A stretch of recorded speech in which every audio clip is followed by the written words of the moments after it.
feel like you're pushing me off the frame, man. No, I'm not pushing you off the frame. Am I centered? Not a chance.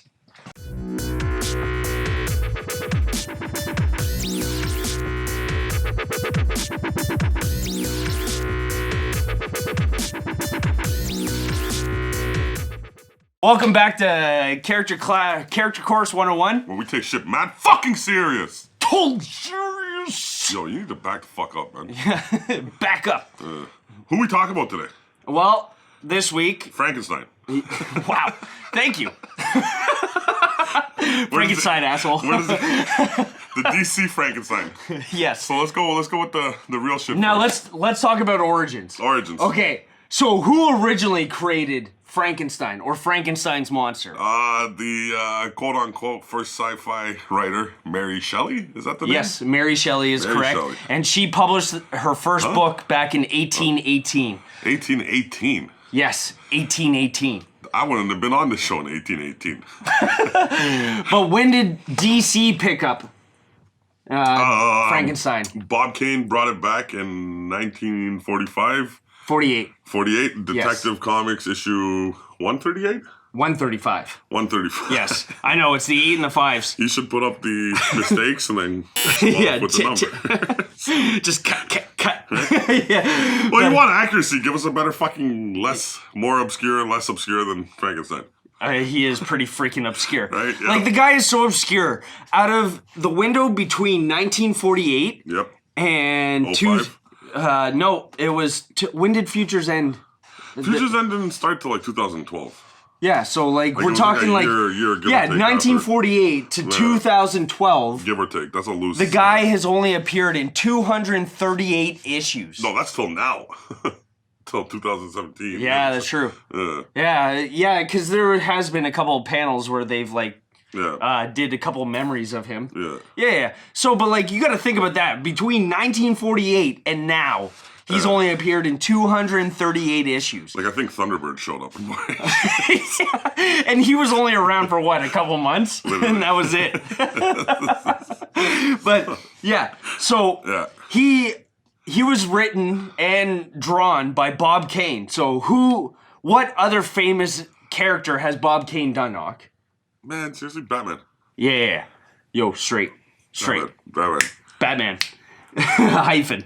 But anyways, so that's right, he lost a hyphen, didn't he? Yeah, he did lose the hyphen. It wasn't until I think it was the Golden Age? Yeah, I don't know. We can find that out. Gold or Silver Age. Anyways. But Batman's never going to show up on this. But 2005, nobody had really touched, nobody prominent had touched Frankenstein since Bob Kane. And who is a major writer that actually decided to take over? To bring him back in 2005, it was Grant Morrison. Yes. And Grant writes some pretty trippy shit, so it kind of makes sense that he'd go... Well, yeah, it was Frankenstein, Agent of Shade, wasn't it? So, well, no, he wasn't Agent of Shade at the get-go. He was, what's it called? Oh, the Creature Commandos.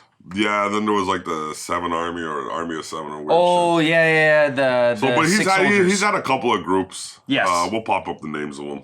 Yeah. Somewhere. We'll have like a list. Yeah. They'll like block her faces or something like that. Yeah. You know, he's tussled with Batman a couple of times too. Yes. His more recent stuff is with the Justice League Dark there when they had the New 52 with like Constantine and stuff like that. But that was just before Future's End. Yes, it was. And then that sword he rocks, Sandy. Oh yes. Which he apparently says is the Archangel's. Archangel Michael. Yes, the sword of the Archangel Michael himself, which he actually used so many times, but the most prominent time that he used it and actually had an effect on someone was Solomon Grundy. He thrusted it straight through his heart. True as heart. And turned him into dust. Yes, he did. And then got a dustbuster. And then Bizarro cried like a baby. Yeah. Because he is a big baby. Yeah. Super baby. And, what's this mean? Talk louder? No. Get higher? His height.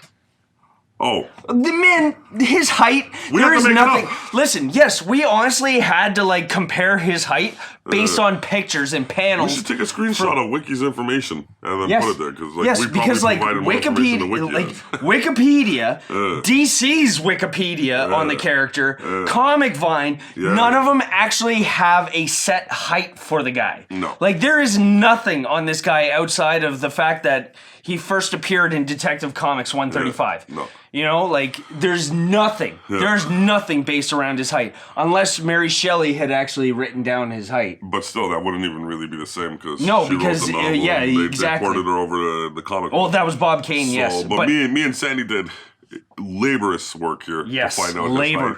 We brought in scales, like, everything. Scientists, everything. And we figured he's in between that 6'8" mark and 7 feet. Yo, get off me, man. So... he's tall. Yes, he is. He's freaking tall. Weight, we're guessing he's roughly... the 300-pound mark? In around that range. Yeah, like, he's not super huge, like, in terms of size. Well, you know, I'm 330 pounds, bro. Because, so, like, what, Solomon Grundy's, like, what, 600 and some pounds? And I'm 6'5", so if he's 6'8" and 300, like, he's anorexic. Yeah. So maybe he's a little bit heavier than 300. Yeah, that's true. I don't know how big Solomon Grundy is. I know he changes in terms of how they draw him out. Sometimes he's roughly the same size as Batman. Sometimes he's fucking ginormous. Yep. So who knows? Maybe Solomon Grundy eats Cheerios in the morning and then you never know. And what's also ridiculous is because of the simplicity of the character, he also has another weapon, which is a pistol. And it's like the old the gunpowder pistols, which he calls. Well, it's not a gunpowder pistol. But it is. It's not a revolver. It's a steam gun, what he calls a steam gun, even though it's the powder smoking out of the end of the barrel. Well, why would you but he calls it a steam gun. Wouldn't the moisture of the steam fuck up your gunpowder? Yes, it would. And it would make it inert. So then maybe he's just shooting steam-protected bullets. No, I'm going to go with a big old no on that one. Why are you going to call it a steam gun? Because he's a... like if I took a revolver, can I call it a machine gun? He's simplistic. So he's like, steam. You're simplistic. You're simplistic. This show's simplistic. Yes, it is. All right, so what else do we got about this motherfucker? Okay. He's been stitched together. Yes. In case you're wondering what the stitches are for. Yes, because he is body parts. Oh, and his apparently superpower is he's immortal. Immortal, that's about it. Yeah. Which anybody who is undead is technically immortal, so... No, you know, I've argued this with you before. Immortal is like you have to be alive to be immortal. No. If you're undead, you're just not dead. You're not alive either, though. Exactly. So you're not immortal. Yeah, but really, all undead are technically immortal. They can go on. What was the other argument? It was the vampires technically count as undead, but they're immortals. Yes.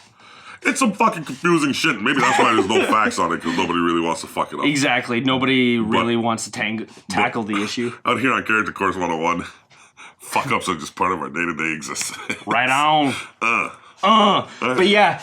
so this is... I think we're forcing it at this point. Yeah, this is pretty much the only information that we can get on Frankenstein. He is very freaking obscure. Oh, one last point. He died in Future's End, issue 45. That was his final issue. And we know what happens to dead characters in comics, eh? Hey, they totally stay dead. Legacy Wolverine. Yeah. Are you supposed to cough while you say it? No, Wolverine. Legacy. But anyways, this is your Character Course 101 on Frankenstein. And next week, we will have another obscure character that will blow your freaking mind. I don't know if we should say the time. Don't say next week. Sometime in the future. Sometime in the future, because the more obscure these characters get, the more research we have to do. We gotta do. We all I know. It kills us. This motherfucker dressed up like Laura Croft when we were trying to research stuff. That was one time. I think it's because he likes wearing booty shorts, but whatever. I do love booty shorts. Thank you for showing up to my show. This is my show.